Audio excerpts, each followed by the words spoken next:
What do you think of this Super Bowl matchup? I think it's really fun.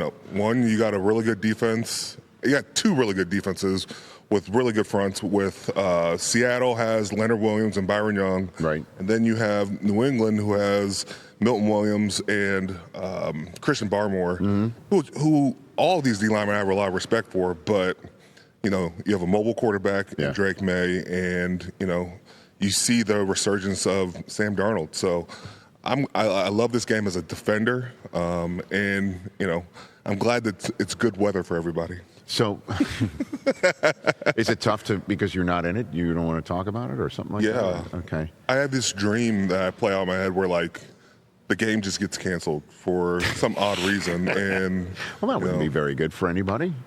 You got to get good for me. No champion. No champion.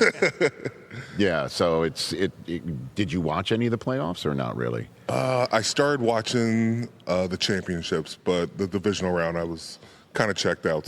You were still what? Were you pissed, angry, or pissed, angry, sad? I went through it all, especially with Mike T retiring. That was just very abrupt. Okay, so if you don't mind, walk me through that.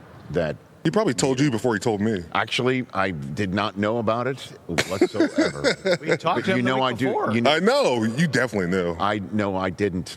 And you didn't tell me. I'm heartbroken. Well, here's the thing, though, Cam. It surprised me because I just know what you live, and that's why I'd love for you to give some voice to it. Is guy just loves coaching. Yeah.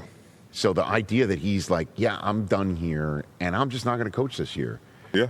Really stunned me because he just loves chopping it up with somebody like you and your colleagues and being out there and the challenge and all of that. But, what was it like when you walked into that meeting room, when he told you and the team, if you don't mind taking me into that room?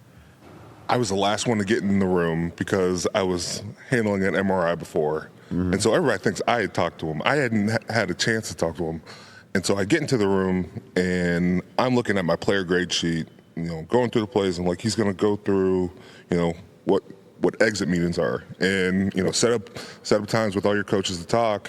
And then he starts talking, and he says, I think it's time to step down. And I was like, did I just hear this right? Mike T's about to step down, and I think we were all just in shock by it. You could hear a pin drop, and everybody was in there, and I got a chance to talk to him after that day, but, I just told him, this shocked me. Mm-hmm. And, to happen so abrupt, I felt like I had failed him in that moment. What do you mean? Well, just we never got to reach the pinnacle of success like we always talked about. Huh. Right. So you had paperwork in your hand that indicated business as usual. Yeah, well, that's from your assistant coaches and everything. Right, so. but it still is an assistant coach that you're thinking is going to still be your assistant coach because your head coach is still your head coach. Yeah. And then words come out of his mouth that you probably never thought you'd ever hear out of his mouth. I thought I was going to beat him to the punch, retire before him, and it was really shocking. Is he retired, though? Do you really think? Done?